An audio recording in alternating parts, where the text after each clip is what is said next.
Mari diombai.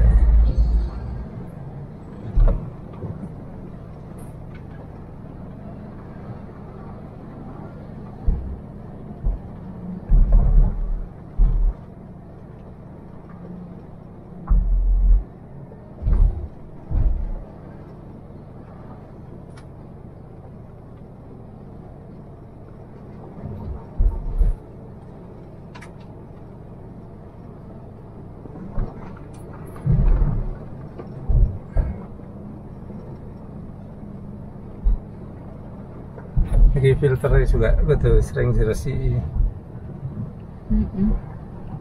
Apa caranya? Yang bengkel aja sih. Duh, jeruk. Ya.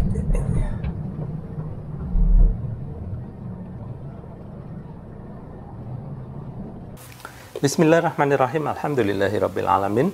Allahumma shalli ala sayyidina Muhammad wa ala ali sayyidina Muhammad. Kawan-kawan, dalam video tadi itu di awal sengaja saya tampilkan ya perjalanan saya ke suatu daerah namanya Kabupaten Blora, atau kalau orang Jawa bilang itu Bloro gitu ya. Nah, tadi itu jalan dari Blora ke arah Purwodadi ya, jalannya rusak parah banget ya. Nah, di sini sebetulnya saya kaget ya, karena apa? Saya pikir Jawa ini kan pusatnya duit ya, pusatnya keuangan di Indonesia ini ya. Mungkin 80% atau 90% dana itu larinya ke Pulau Jawa ya kan. Sehingga saya kaget kalau ternyata di Pulau Jawa, terutama di daerah Jawa Tengah itu sangat tertinggal ya. Jadi desa-desanya banyak yang enggak tersentuh pembangunan, terus jalannya ya kalian lihat sendiri tadi kayak gitu. Itu tadi sangat panjang ya, karena entah berapa kilometer, tapi kalau saya dengar dari orang-orang situ, kalau diterusin ya itu sekitar 1,5 sampai 2 jam itu kayak gitu ya. Lobang-lobang tanah semua. Jadi kalau pas lagi musim kering, debunya minta ampun ya. Di pinggir-pinggir orang yang lagi makan itu, bayangin ya, kena debu terus. Sementara kalau pas musim hujan ya beceknya minta ampun ya. Kalau mobil rusak kayaknya nggak terhitung deh ya. Mobil yang saya tumpangin pun bahkan sempat rusak juga setelah lewat situ ya. Jadi seperti itu. Nah, kemudian ada solusinya nggak sih dana untuk membangun jalan itu? Sebetulnya banyak ya kawan-kawan.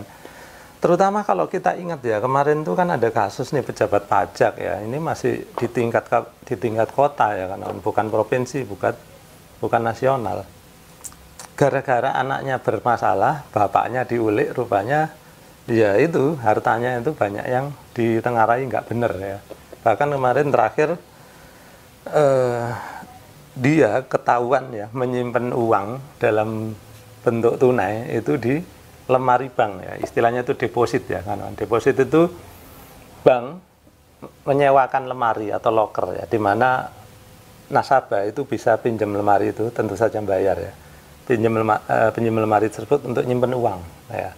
Uangnya itu 37 miliar, bayangin ya, kalau dipakai untuk membangun jalan Bloro tadi, insya Allah cukup ya menurut saya. Mungkin dari kayak tol ya, bagus gitu ya. Gitu ya, menurut saya itulah solusinya ya. Jadi ya mungkin banyak yang bilang, loh Pak kan belum terbukti gitu ya. Biasanya ya kan nanti bakal terbukti juga itu ya, uang yang hasil nggak bener biasanya gitu ya. Soalnya apa, ini nggak pertama kali ya kan, udah sering ya pajak ya, semua keuangan ya, departemen keuangan, mulai pajak mungkin bea cukai gitu ya. Dan nyatanya sekarang ini ya, yang bea cukai mulai ini ya, kepala yang kemarin kepala bea cukai Yogyakarta, kemudian Makassar ya, mulai dipanggilin KPK kan ya. Ya awalnya sih karena mereka suka pamer sih ya. Nah bayangin yang nggak pamer itu kan lebih banyak gitu ya. Nah apakah semuanya baik-baik ya? Terus terang aja saya pesimis ya kan. Saya nggak bilang mereka semuanya jahat gitu ya, tapi ya saya pesimis ya. Karena apa? Contohnya udah banyak gitu ya. Bahkan kemarin tuh nggak cuma departemen keuangan ya, apa departemen agraria ya, kan ada kepala BPN juga ya yang lagi diusut juga karena apa, suka pamer juga ya, istrinya pamer ya. Bayangin kepala badan pertanahan aja itu istrinya bawa tas, itu harga tas ya, tas jinjing ya kan, 300 juta gitu ya, bisa dipakai beli rumah itu. Kemudian udah gini ya, terakhir itu yang dibahas sama netizen ya, itu antingnya juga ya, dia sambil nenteng tas dibuka pula gini ya, gitu kan, mamerin gitu. Rupanya ada ahli permata yang menilai anting-antingnya ini sampai 11 miliar kira-kira harganya. Luar biasa gitu ya. Nah seperti itu ya kawan-kawan. Ternyata ya yang saya pikir tadi itu nggak salah. Uang yang beredar di Jawa itu mungkin ya sekitar 90 atau 80% dari keuangan nasional. Masalahnya di Pulau Jawa itu kemana uangnya? Apakah lari ke orang-orang yang atau tempat-tempat yang salah gitu ya? Kayaknya sih begitu ya. Kalau larinya ke tempat yang benar, harusnya udah jadi pembangunan semua ya. Udah nggak ada lagi orang susah lah kira-kira ya kan. Katanya sih ya, ini kalau hasil pembangunan itu benar-benar dibagi rata gitu ya. Masing-masing orang itu ya itu nggak ada lah lagi yang miskin kira-kira seperti itu. Itu kata-kata ya para pengamat ekonomi lah kan. Tapi nyatanya ya itu banyak jalan yang nggak terbangun. Kemudian banyak warga yang sangat miskin ya kan. Bahkan guru-guru honorer ya. Saya dengar dari teman saya yang ada pernah ke Garut ya.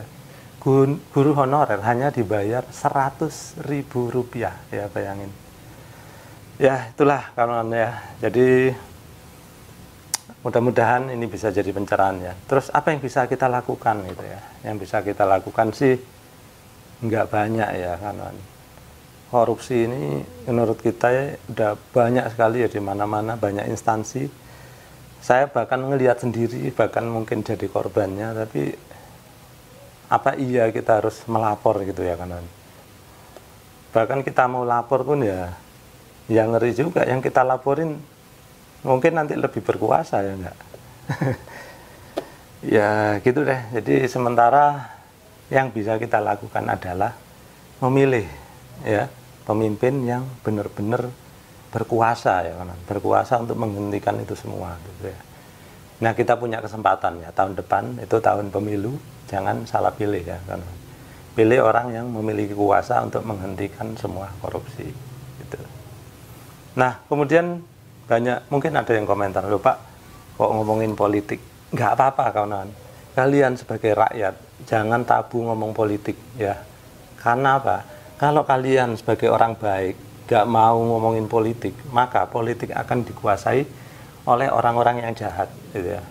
Nah kayak sekarang ini banyak sekali orang jahat yang masuk ke politik, masuk jadi pejabat.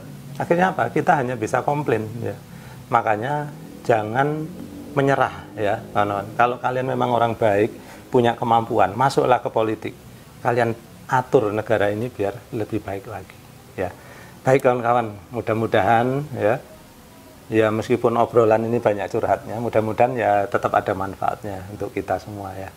Jadi tetap semangat ya, jangan ragu untuk masuk politik ya. Sekian dulu dari saya, terima kasih sudah menyaksikan.